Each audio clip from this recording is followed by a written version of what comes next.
Hey guys, I actually wasn't feeling well this week, so I don't think I'm doing a video.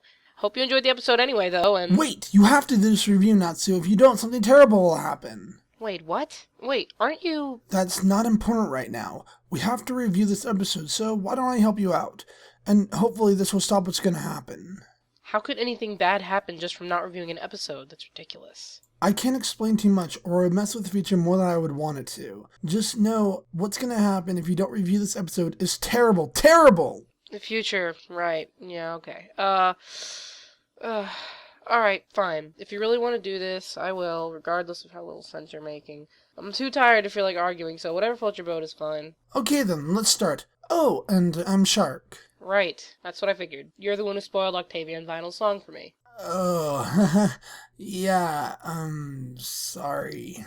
It's fine. Alright, well, first off, this episode was one of the more nonchalant episodes that was pretty straightforward and doesn't give too much to analyze, in my opinion. Yeah, I can agree with that, but I will say that there are some good things about this episode, like how we got a nice cameo of Fluffy Clouds. You know, that pony from Thanks for the Memories. True, we actually got to see a lot of background ponies in this episode. Some we've seen before and some we haven't, but more of the latter. I can tell there was one pony that seemed to use the same model as Trenderhoof too, so it's nice to see that they're reusing those unique models. And we have a new plant, but I don't remember what it's called. They're called Dragon Sneeze trees. Right, so simple. I figured it was something like that. So, new plant, that's always interesting, and we also have Twilight acting adorably tired again, sort of reminding me of Applejack in Applebuck season, but without wrecking things. That was Spike's doing. And speaking of Spike, he really does seem to be one of the only things worth talking about. Yeah, you're right. Spike in this episode seemed like a mixture of the pet sitting episode Spike and Spike Your Service Spike. And honestly, it works. The two personalities mesh well with each other and neither get to the point of annoyance. The only thing I'm gonna bring up is Spike almost sneezing at the end. Why was that needed? I mean, I get it's a karma story and all, but still, wasn't poor Spike punished enough? Maybe Silvercrawl's right. Maybe Spike needs to go see Dr. Wolf, cause I kinda feel bad for the little guy. I guess you could say so, but I can tell it was just an ending meant for comedy, and that's all. I can imagine if he did sneeze the statue down again, everyone would probably just roll their eyes, not wanting to get mad at him again, and being understanding. I can understand what you mean, but in that case, since it's a huge joke, you should show the punchline or the slapstick goes nowhere. The point of slapstick is to punish the character for the audience's amusement, and as far as I can tell, this episode does it right. It set up its pins and knocked them down, all except that one sneeze at the end. This is in a lot of ways similar to Just Her Sidekicks, as both had fairly good slapstick, except for their ending gag. Well, there have been plenty of shows that have depicted that kind of ending gag. The ending gag is basically supposed to get a laugh out of people by making them think, haha, oh Spike, he'll never change, and the sudden cut is just a funny way to leave off. With how many times the gag has been pulled in other shows, I can easily see where they were going with it, and I understood it completely, so I can't say I have any problems with it myself. It's a type of humor I understand from experience with other shows. I guess so. I just think the writers should know better, but then again, they are writers from Johnny Test, so I could let it slide seeing their previous work. But I am gonna bring up that a joke being used a lot doesn't really make it funny. It more so makes the joke obvious and can annoy people like me who saw it coming. That's true. I'll definitely agree with you on that. I'd prefer originality. While I understand the joke, that doesn't really mean I find it all that funny, to be honest. I'll admit that for a Johnny Test writer, they didn't do too bad of a job necessarily. The episode was kept pretty casual. Still, my problem with it probably has to do with how easily avoidable so many of the conflicts were.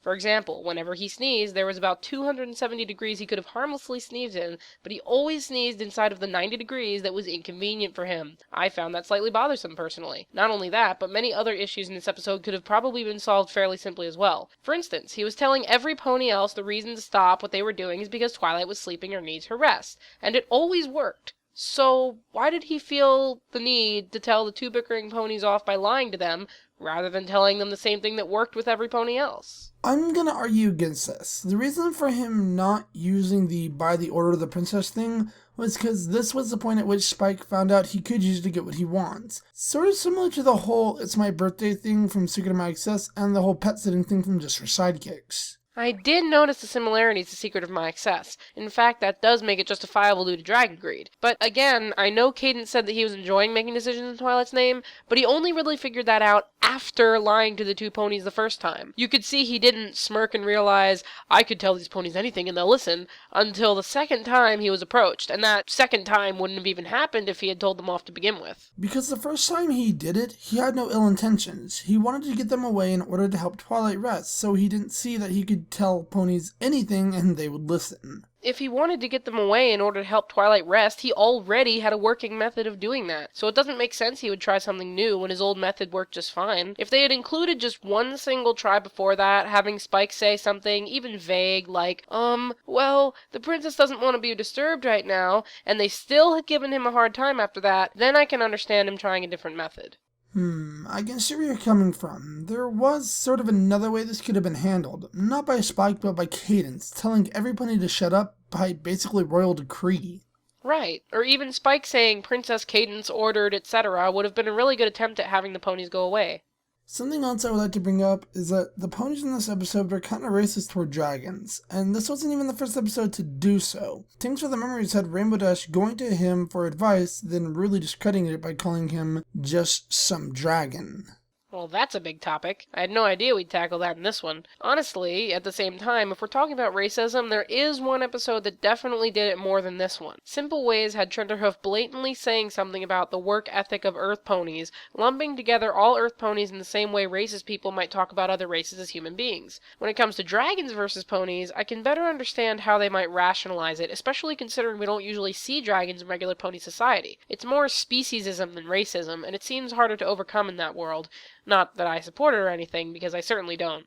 Yeah, I guess I can see where you're coming from. It just seems really weird to me that a little kid show is tackling stuff like racism and speciesism as a thing. As well, I still think Spike should have gotten more respect. He is Twilight's #1 assistant after all. Well, first, I love seeing children's show tackling such intense topics. I'd love to see it happen more often. I think children are much more capable of handling slightly more serious subjects than we think they are. I mean, I'm not saying rain blood from the sky or anything, but MLP is so censored sometimes that just an extra tear during a sad scene or a couple words sprinkled into a conversation can make all the difference in the world.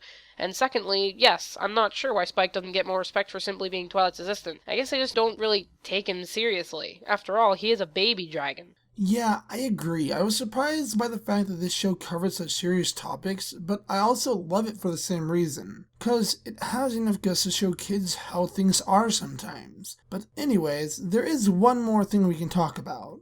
Right, the moral of the episode. There were two pretty big topics covered. One is the moral they gave us, which is don't abuse your friend's position of power. And the other is don't let power go to your head, even if it's for a good cause. I highly enjoyed both these morals, even though they're not serious, they're ones I still think everyone should know. That's true. Of course, at the same time, I wonder how many people truly have that first problem. Abusing friend's position, I mean. Unless someone is friends with a celebrity, it seems hard to come by. I think it's a good lesson for kids to learn, but they would probably take it more as, don't be selfish. Personally, my favorite part of the conclusion was when they all pitched in to help Spike rebuild the statue. Well, that and how cute it was that Spike wanted to be a princess.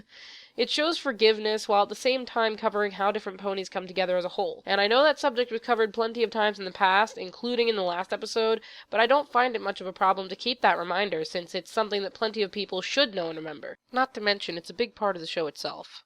Well, that was fun. Thanks for having me on, Natsu. Let's just hope this was enough to stop what's gonna happen. God damn it! Well, that didn't work. I was trying to stop this from happening by changing the future. I guess we didn't change it enough. Great. By the way, guys, sorry for the late video upload. I'll try to be more on time next time. I just had a lot going on this week. Thanks for sticking around anyway, though, and I can't wait to hear you guys' opinions.